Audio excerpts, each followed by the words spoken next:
नमस्कार, बहुत स्वागत है आपका हमारी खास पेशकश में। मैं हूं आपके साथ नेहा दुबे। बॉलीवुड एक्टर सतीश कौशिक की 66 साल की उम्र में कार्डियक अरेस्ट से मौत हो गई। पिछले कुछ सालों से हार्ट संबंधी बीमारियों से मरने वाले लोगों की संख्या लगातार बढ़ती जा रही है।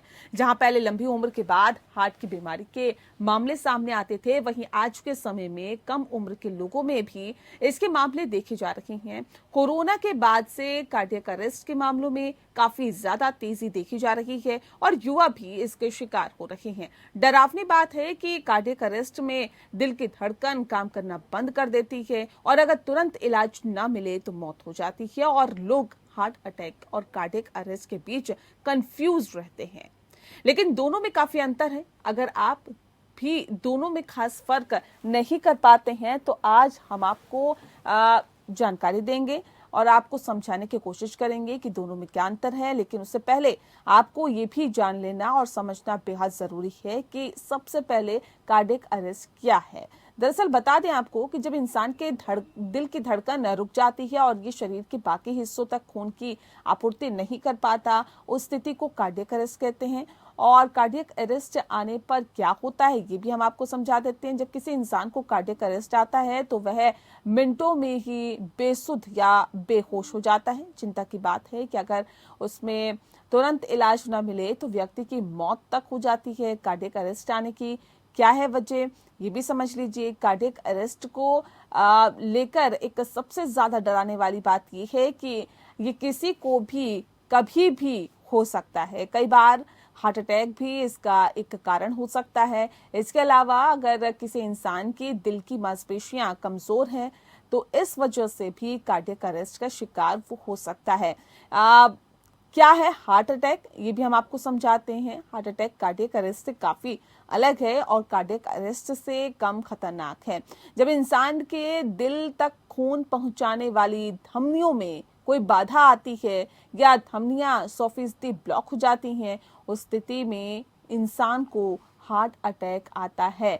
हार्ट अटैक में क्या होता है ये भी हम आपको बता देते हैं। दरअसल हार्ट अटैक के आने से ठीक पहले कई तरह के लक्षण इंसान को नजर आते हैं। उन लक्षणों के बारे में भी हम आपको समझाएंगे और डॉक्टर से जानने की कोशिश करेंगे। ये भी समझने की हम कोशिश करेंगे कि हार्ट अटैक की वजह क्या होती है, ये भी हम आपको समझाएंगे।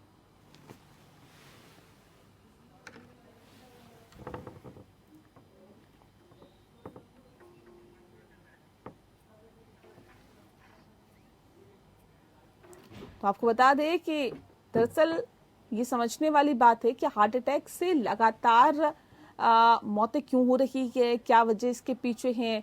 हार्ट अटैक से आखिर आपको क्यों संभल के रहना चाहिए।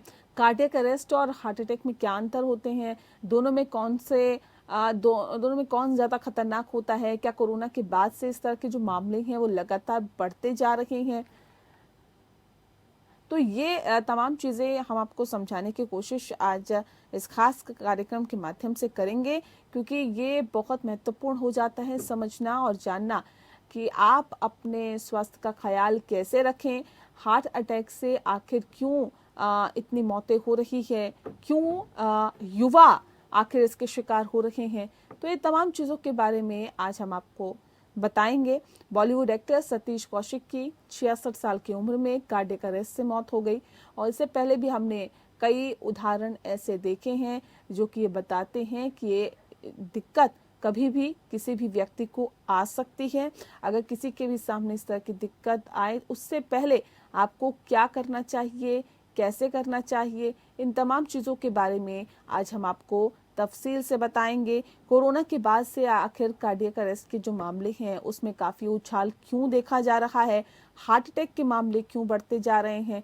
अमूमन हम देखते हैं, कई मर्तबा हमने देखा है कि जिम में एक्सरसाइज करते समय भी कई लोगों की मौत की खबर भी आ जाती है और ये कहा जाता है कि हार्ट अटैक से उस व्यक्ति की मौत हो गई।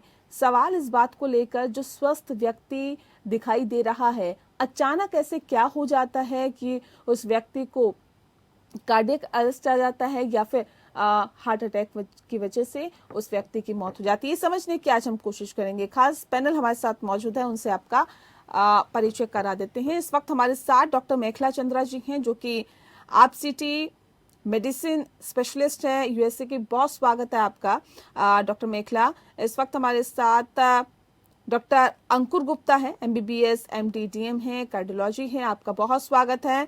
डॉक्टर नरेश कुमार गोयल इस वक्त हमारे साथ हैं, डायरेक्टर एचओटी हैं, कार्डियोलॉजी हार्ट फेलियर, आपका भी बहुत स्वागत है डॉक्टर नरेश।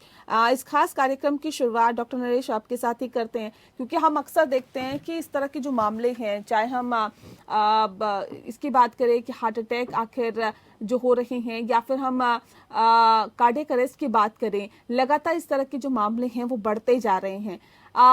क्या वजह इसके पीछे मानते हैं कि आजकल इस तरह के जो मामले हैं उसमें बहुत तेजी से उछाल देखने के लिए मिल रहा है? डॉक्टर नरेश।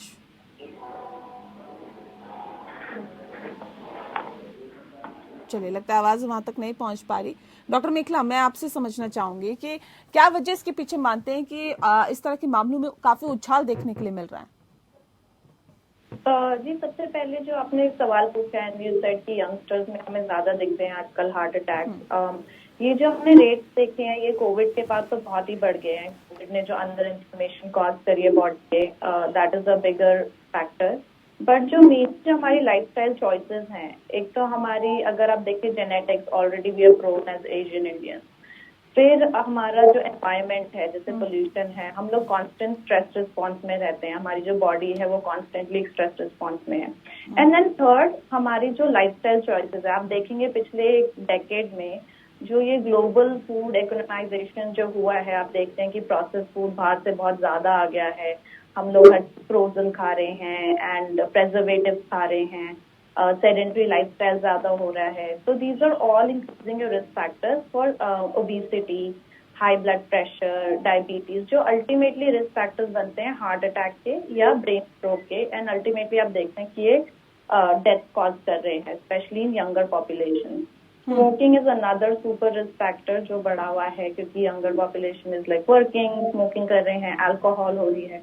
तो ये सारी जो लाइफस्टाइल चॉइसेस जो हम ले रहे हैं अपनी लाइफ में छोटी छोटी करके, दे एड अप। तो जैसे आपने बोला अचानक से होता है, अचानक से तो अनफॉर्चुनेटली नहीं होता है, हम इसको धीरे धीरे बिल्डअप करते हैं अपनी बॉडी में। आपने अंदर जैसे बॉडी के फैट डिपोजिशन हो जाते हैं, फैटी लिवर का नाम सुना होगा, धमनियों में आपने देखा कि कोलेस्ट्रॉल के प्लाक्स जमा हो जाते हैं धीरे धीरे। तो ये ओवरनाइट नहीं होता है, ये हमारी छोटी छोटी चॉइसेस से ultimately fat deposition in the body, chronic inflammation जिसे हम जानते हैं, अंदर स्ट्रेस रिस्पॉन्स रहता है, हम लोग सोते नहीं है ढंग से, ये सारी चीजें एड अप करते हैं to lead to these moments. बिल्कुल। लेकिन जब शरीर में बहुत ज्यादा दिक्कतें बढ़ जाती है तब इंसान को पता चलता है कि हाँ, उसको ये तकलीफें हो रही हैं। मैं डॉक्टर अंकुर आपसे समझना चाहूंगी कि सिम्टम्स क्या होते हैं। उन्होंने कहा कि देखिए कुछ भी अचानक नहीं होता, अचानक तो वाकई कुछ नहीं होता, लेकिन हम छोटी छोटी चीजों को इग्नोर करते हैं। क्या सिम्टम्स रहते हैं इसके कि हमें उस वक्त ये समझना चाहिए और ये इंडिकेशन हमारी बॉडी देने लग जाए कि नहीं, अब आप डॉक्टर से कंसल्ट करिए, डॉक्टर को आपको दिखाना इस वक्त बहुत जरूरी है? क्या सिम्टम्स रहते हैं, थोड़ा सा बताइए विस्तार से। जो इनके हार्ट अटैक या जो आज के डिजीजेस सडनली होने लगे हैं, उनके जो फैक्टर्स हैं उनका डिस्क्रिप्शन तो डॉक्टर मेखला ने बहुत अच्छे से दिया, लेकिन जो सिम्टम्स हैं वो यूजुअली हम लोग बहुत इग्नोर करते हैं। उसका एक कारण ये भी है कि इंडियन का जो लाइफस्टाइल है वो बहुत ज्यादा एक्टिव नहीं है, बहुत सीडेंटरी लाइफस्टाइल है। तो उसमें रूटीन की एक्टिविटीज, हैवी वर्क, एक्सरसाइजेस, तो इसमें हमें पता ही नहीं चलता जब हम करेंगे नहीं कि हार्ट पे प्रेशर आ रहा है या हार्ट पे कोई लोड आ रहा है। रूटीन में इसके सिम्टम्स होने लगते हैं कि आप पहले जितना चल सकते थे अभी आपको थकान महसूस होने लगी है, या आपको चलते समय सांस फूलने लग गया है, या छाती के हिस्से में दबाव पड़ने लग गया है। ये उसके कुछ सिम्टम्स होते हैं। सडनली अगर हार्ट अटैक आता है तो उसके सिम्टम्स में चक्कर आना या छाती में दर्द होना, जो दर्द कंधों तक जा रहा है, बैक तक जा रहा है या जबड़ों तक जा रहा है, ये दर्द, पसीना आना, तो बहुत सारे सिम्टम्स होते हैं। और कई बार पेशेंट्स को लगता है कि नहीं, हमें कार्डियक दिक्कत नहीं हो सकती है, हमें सिर्फ गैस की प्रॉब्लम है या एसिडिटी की प्रॉब्लम है। तो सबसे बड़ा रिस्क फैक्टर जो पेशेंट्स इग्नोर कर देते हैं, वो मैक्सिमम पेशेंट्स गैस को या एसिडिटी को मान लेते हैं कि अब हमें हार्ट की तो दिक्कत नहीं है, यही प्रॉब्लम है, और वो उसका ट्रीटमेंट एसिडिटी या गैस के तरीके से देना शुरू कर देते हैं। तो अगर सिम्टम्स आपको डाउट है कि कुछ भी इस तरह के सिम्टम्स हैं, तो बेस्ट है कि आप अपने किसी भी निकटतम जो आपके डॉक्टर हैं, स्पेशलिस्ट हैं, उनसे कंसल्ट करिए और जो वो इन्वेस्टिगेशन या टेस्ट आपको एडवाइस करें उनको आपने करवाना है और अपने डॉक्टर की सलाह परामर्श पे जाना है। इसको हमें डिले नहीं करना चाहिए, स्पेशली अगर आज के टाइम में एज 40 ईयर्स है किसी की, तो 40 प्लस पे एक अपना रूटीन हेल्थ चेकअप अपने डॉक्टर से मिलकर आपने जरूर करवाना है।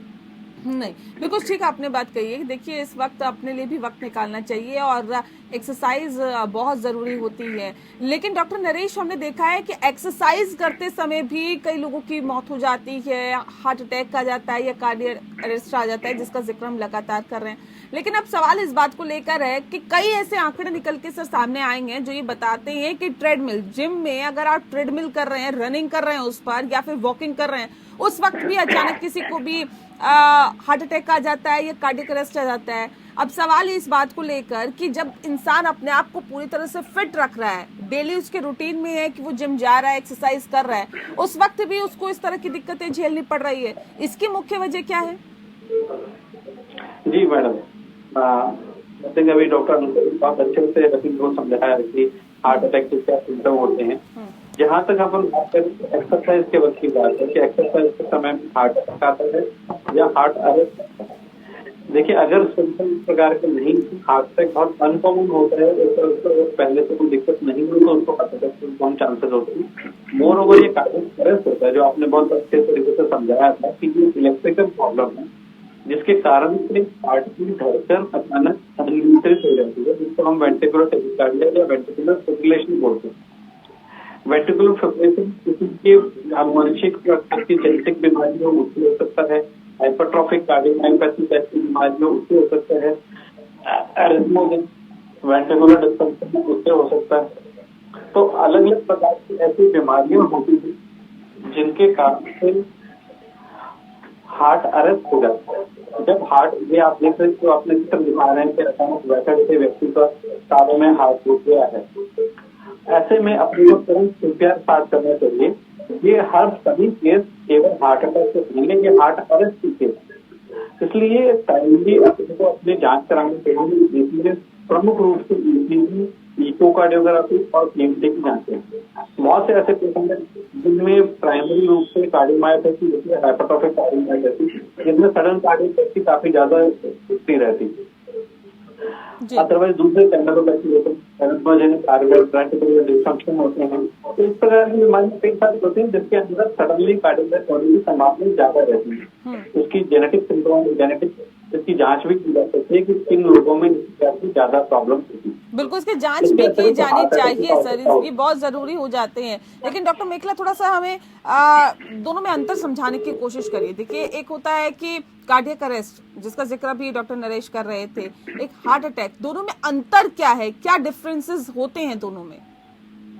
देखिए, जो कार्डियक अरेस्ट है, it's more of a medical term जो हम हॉस्पिटल या इमरजेंसी आईसीयू में यूज करते हैं। कार्डियक अरेस्ट के बहुत कॉजेज हो सकते हैं, जैसे कि डॉक्टर नरेश, डॉक्टर अंकुल ने मेंशन किया कि कोई एरिथमिया हो सकता है, वेंट्रिकुलर फिब्रिलेशन करके एक होता है घातक एरिथमिया, मतलब आपकी हार्ट की जो रिदम्स है वो अब नॉर्मल हो गई। बहुत बार ऐसे कारण होता है जैसे पोटेशियम हो गया, सोडियम हो गया, इन इम्पोर्टेंट मिनरल्स या इलेक्ट्रोलाइट्स इम्बैलेंस हो जाता है। बट जो हार्ट अटैक है वो आपका, अगर आप माने इसे तो मतलब प्री स्टेज काइंड ऑफ हो गया, जिसमें आपकी आर्टरीज में डिपोजिशन है, जो आपने गम्या में बोला कि कोलेस्ट्रॉल डिपॉजिट्स होते हैं, प्लाक डिपॉजिट्स होते हैं, एंड वो धीरे धीरे ये सिम्टम्स लीड करते हैं। जैसे डॉक्टर अंकुर ने मेंशन किया था कि आपको चक्कर आना, बहुत लोग उसको लाइक जैसे चेस्ट पेन हो गया, बट हम उसको गैस से कंफ्यूज करके घर पे बैठ जाते हैं। तो आपकी बॉडी आपको ये सिम्टम्स देती है, साइंस देती है, हम बस उसको इग्नोर करते हैं। जब तक हम एक्सरसाइज नहीं करेंगे, हम स्ट्रेस टेस्ट जो जिसे हम अपनी मेडिकल कम्युनिटी में बोलते हैं, हम उस चीज को वेरीफाई नहीं कर पाएंगे कि हमारा हार्ट कितना स्ट्रेस ले पा रहा है एक्सरसाइज किए बिना। फॉर एग्जाम्पल, तो आप देखेंगे कि ट्रेडमिल में पेशेंट को भगाते हैं। तो ये सारा अल्टीमेटली कमिंग बैक टू कि हार्ट अटैक क्या होता है। Heart attack is a slow, मतलब आपकी जो आप माने जो धमनियां है उसका ब्लड फ्लो रुक रहा है टुवर्ड्स द हार्ट, ठीक है, जो वाइटल ऑर्गन है, फॉर वट एवर रीजन, जैसे स्पेशली फैट हो गया, आपकी ओबेसिटी, ओवरवेट, ये सारे एक्सटर्नल कॉजेज हैं जो आपकी प्लाक डिपोजिशन करते हैं। बट जो कार्डियक अरेस्ट है वो एक्चुअल इवेंट है जब आपका हार्ट रुक जाता है, जिससे बेहोशी या मौत भी हो सकती है। जी ठीक है। डॉक्टर अंकुर, ये बताइए, क्योंकि कार्डियक अरेस्ट और हार्ट अटैक में तो अंतर डॉक्टर मेखला ने हमें समझाने की कोशिश की है, लेकिन मेंटली स्ट्रेस जो होता है उसका क्या कनेक्शन रहता है हार्ट अटैक या कार्डियक अरेस्ट से? मेंटल स्ट्रेस आज के टाइम में बहुत एक बड़ा पॉजिटिव फैक्टर है किसी भी तरह की बीमारी में, चाहे उसको हम कार्डियक डिजीज लें या डायबिटीज लें, ब्लड प्रेशर लें। बहुत सारे बीमारियों का आज एक मूल कारण स्ट्रेस हो चुका है। पहले हम स्ट्रेस को मेन कारण में नहीं मानते थे, लेकिन अब अगर हम मेन कारण की लिस्ट लगाते हैं, जैसे कि स्मोकिंग, डायबिटीज, ब्लड प्रेशर, तो उसमें एक स्ट्रेस भी आपका एक मेन कारण हो चुका है बहुत सारे डिजीजेस का। तो एक स्ट्रेस फ्री लाइफस्टाइल बहुत जरूरी है आज के टाइम में। लोग अपने लिए टाइम नहीं निकाल पाते हैं, सारा टाइम ऑफिस में निकल जाता है या रूटीन एक्टिविटी में किसी न किसी चीज को लेकर स्ट्रेसफुल रहते हैं। तो थोड़ी बहुत देर के लिए मेडिटेशन करना, एक्सरसाइज करना या पार्क में टहलना, ये सब चीजें बहुत मैटर करती हैं। 10-15 मिनट की भी ये छोटी छोटी एक्टिविटीज भी आपको आपके स्ट्रेस लेवल्स को बहुत कम कर देती है। लंबे टाइम तक स्ट्रेस अगर चलता रहता है बॉडी में तो वो बहुत सारी इन्फ्लेमेशन कॉज करता है पूरी बॉडी में और सारे सिस्टम्स को इरेगुलर कर देता है, जिससे कि ये सारे डिजीजेस बनने शुरू हो जाते हैं। जी, ठीक है। डॉक्टर नरेश, ये भी हम आपसे समझना चाहेंगे, क्योंकि देखिए स्ट्रेस का भी सीधा सीधा कनेक्शन हार्ट अटैक से है। और अगर हम ये कहें कि ओबेसिटी या फिर एसिडिटी जब ये किस स्टेज पे पहुंचे तब हमें ये लगे, या फिर एक नॉर्मल व्यक्ति जो होता है, जो नॉर्मल इंसान होता है, वो सोचता है अगर एसिडिटी की प्रॉब्लम हो रही है तो चलिए गैस्ट्रोलॉजिस्ट को दिखा लेते हैं और दवाई ले लेते हैं, ठीक हो जाएगी। लेकिन किस स्टेज में हमें लगता है कि नहीं, अब हमें जांच कराने की ज़रूरत है और अब हमें लगता है कि नहीं, अब ये जो चीज़ें हैं वो और ज़्यादा बढ़ रही है, ये अटैक तक पहुंच जाएगी, ये और दिक्कतें ले लेगी। तो ये जो है जो अटैक की समस्या है वो और कौन कौन सी बीमारियों को जन्म देती है शुरुआती दौर में? देखिए, आपने जो पूछा है कि एसिडिटी और अपने हार्ट अटैक में कैसे अंतर करें। देखिए, ये कई बार ये अंतर बहुत मुश्किल हो जाता है, लेकिन कुछ प्रमुख लक्षण हैं कि आपको रात को अचानक दर्द उठता है, फेफड़े में जलन उठती है, साथ में पसीना आ रहा है, आपको अचानक शरीर में बहुत ज्यादा कमजोरी नजर आ रही है, तो ये लक्षण है कि जो हार्ट अटैक की तरफ है। एक है कि आपको पता है कि मेरे को ये सब्जी खाने से गैस बन जाती है, कुछ खाना पीना ऐसा किया है जिसके अंदर आपको गैस ज्यादा बनती है, तो एक लक्षण रहता है कि बार बार अपने को ये तकलीफ होती है और गैस की गोली लेने से ठीक हो जाती है, ये कॉमन बात है। लेकिन जब भी अगर ऐसी छाती में जलन हो, भारीपन हो, साथ में पसीना आए, कमजोरी नजर आए, ऐसा लक्षण लगे कि ये पहले कभी नहीं हुआ है, तो हर बार अपने को उसमें एक ईसीजी की जांच तो जरूर करके देखनी चाहिए। अगर ईसीजी अपनी ठीक आ रही है तब भी ऐसा लक्षण नहीं होता है, सिम्टम बहुत ज्यादा इंपॉर्टेंट है। अगर सिम्टम है जिसके अंदर छाती के जलन है, भारीपन है और ठीक नहीं हो रहा है, तो केवल ईसीजी से काम नहीं चलता है। उसके पश्चात अपने को खून की जांच करके देखनी चाहिए। खून की जांच में ट्रोपोनिन का टेस्ट करते हैं या फिर अपन इकोकार्डियोग्राफी की जांच करा के देख सकते हैं कि हार्ट अपना ठीक है कि नहीं। अगर अपने को रेगुलर ये तकलीफ रहती है कि खाना खाने के पश्चात छाती में जलन होती है, जो कि हार्ट के पेशेंट्स में भी हो सकती है, तो इसके पश्चात टीएमटी की जांच भी करके देखनी चाहिए। तो ये 3-4 जांचें जो प्रमुख रूप से अपन करते हैं, जिसमें ईसीजी है, खून की जांच है, इकोकार्डियोग्राफी है और टीएमटी की जांच है, जिसके द्वारा अपन कह सकते हैं कि अगर ये जांच ठीक है तो लाइक्लीहुड ऑफ हार्ट डिजीज कम है। लेकिन अगर आपको अचानक कभी भी ऐसी तकलीफ होती है, पहली बार अगर हो रही है और जिसमें साथ में आपको पर्टिकुलरली पसीने आ रहे हैं, छाती में भारीपन हो रहा है, बाजुओं में भारीपन हो रहा है, दोनों बाजू में, यहाँ पे मैं एक बात क्लियर करना चाहूंगा कि ये लेफ्ट और राइट का केवल मिथ है कि लेफ्ट बाजू में है तो हार्ट की प्रॉब्लम होगी, राइट में तो नहीं है। ये सर्वथा एक मिथ है, ऐसा नहीं है। आपके हार्ट अटैक का पेन आपके लेफ्ट में भी हो सकता है, आपके हार्ट अटैक का पेन आपके राइट में भी हो सकता है। देखिए, हार्ट अटैक का पेन निचले जबड़े के निचले हिस्से से लेकर के गर्दन में, छाती में, पीठ में, दोनों कंधों में, दोनों बाजुओं में, आपकी नाभि तक कहीं भी हो सकता है।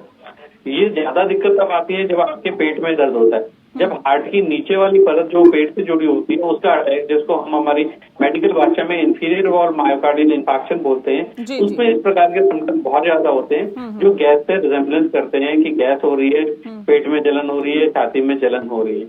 इन सब का तरीका जो है ठीक करने का या पता करने का वही है कि आपको ईसीजी तुरंत करके देखने चाहिए और साथ में खून की जांच करके देखनी चाहिए। अगर पहले आपको गैस की दिक्कत रहती है और गैस की गोली खाने से ठीक हो जाती है तो आप थोड़ा गैस मान सकते हैं। लेकिन अगर पहली बार ये दिक्कत हुई है first time it should always be taken as a very serious concern and it should be evaluated fully. ठीक है सर, फैटी लीवर की भी कई शिकायतें मिलती है और अमूमन लोगों के अंदर ये देखने के लिए मिलता है कि फैटी लीवर है, हालांकि उसको इग्नोर किया जाता है। सर, उसको इग्नोर करना कितना घातक हो सकता है?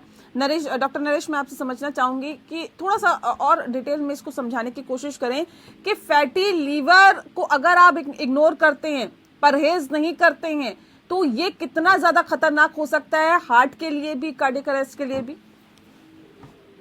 देखिए, आपस में ऐसी कोई स्टडीज नहीं है जिसके ऊपर हम इसके ऊपर ज्यादा करें। हम हार्ट में फैट अगर कहीं भी जमा हो रहा है, क्योंकि हम ये मानते हैं कि जो हार्ट अटैक है, हार्ट की नसें हैं, उनके अंदर जो अपना बैड कोलेस्ट्रॉल है, एलडीएल है, वो जमा होता है। बैड कोलेस्ट्रॉल के जमा होने से हार्ट के ऊपर अपना असर पड़ता है, उससे एथेरोस्क्लेरोसिस बनता है। एथेरोस्क्लेरोसिस होने के बाद में एंजाइना और मायोकार्डियल इन्फेक्शन होने के चांसेस रहते हैं। फैटी लीवर अपने आप में एक संकेत है कि आपके शरीर में वसा की मात्रा ज्यादा हो रही है। आपको इस वक्त एक प्रकार का ये वार्निंग साइन है कि जहाँ पे आपको अपने शरीर के लिए अतिरिक्त ध्यान देने की आवश्यकता है। जैसे मेरे से पहले डॉक्टर अंकुर और मेघन ने बताया कि आपको अपनी दिनचर्या, आपको अपना लाइफस्टाइल, उस सब के अंदर चेंज करना ही सबसे ज्यादा आवश्यकता है। और फैटी लीवर कहिए, आप ब्लड प्रेशर कहिए, ये इस प्रकार के वार्निंग साइन है कि अब आपके शरीर के अंदर ये प्रॉब्लम आनी स्टार्ट हो गई है। Now you should spend at least 1 hour for your body. You need to invest the time for your body. You need to do a certain exercise, you need to do stress living exercise, ये stress living activities की आपको लगभग daily आधा घंटा आपको नियमित exercise करना चाहिए। अगर आपकी जीवन शैली ऐसी है जिसमें आप डेली टाइम नहीं निकाल सकते हैं, तो आपको हफ्ते में 2 से 2.5 घंटे की एक्सरसाइज करनी चाहिए। बिल्कुल, अपने लिए वक्त निकालना बहुत महत्वपूर्ण है और अपने लिए वक्त निकालना चाहिए। एक छोटा सा सवाल मेरा डॉक्टर अंकुर आपसे है, एज अ डॉक्टर, क्या आपने फील किया है कि कोरोना के बाद से जो केसेस है हार्ट के पेशेंट्स के, वो बढ़े हैं? डेफिनेटली कोरोना के बाद हार्ट अटैक के केसेस बहुत सामने आए हैं, स्पेशली यंगर इंडिविजुअल्स में भी बहुत सामने आए हैं। उसका जो मेन कारण है, पहले डॉक्टर मेखला ने भी एक्सप्लेन किया था कि कोरोना जो वायरस है उससे पूरी बॉडी में, और स्पेशली जो हमारी आर्टरीज हैं, ब्लड आर्टरीज हैं, बॉडी की हार्ट की आर्टरीज हैं, उसमें इन्फ्लेमेशन बहुत डेवलप हो चुकी है। उस इन्फ्लेमेशन की वजह से जो प्लाक्स बने होते हैं पहले से, माइनर प्लाक्स, जो फैट जमा होता है बॉडीज में, कोलेस्ट्रॉल, वो रप्चर हो जाता है, यानी कि फट जाता है, और वहां पे फिर बहुत ज्यादा ब्लड इकट्ठा होकर क्लॉट बन जाता है। ये इन्फ्लेमेशन हमें कम करनी है, और इस इन्फ्लेमेशन को कम करने का जो कारण है वो है एक्टिव और हेल्दी लाइफस्टाइल। खाना पीना हेल्दी रखना, अपना फिजिकल एक्टिविटी हेल्दी रखना, और बहुत ही अपने खाने को और मेंटल स्ट्रेस को हमने कम करना है। और खाने पीने पे जो भी है, फैटी फूड है या अल्कोहल, स्मोकिंग है, इस सबको हमने अवॉइड करना है। बिल्कुल, तो सबसे महत्वपूर्ण खजाना आपका स्वास्थ्य है और आपको अपना ख्याल रखना है, अपने लाइफस्टाइल को बेहतर करना है ताकि इस तरह की दिक्कतों से आपको दो चार ना होना पड़े। बहुत शुक्रिया आप सभी मेहमानों का हमारे साथ इस खास चर्चा में शामिल होने के लिए। खास पेशकश में फिलहाल के लिए इतना ही। नमस्कार।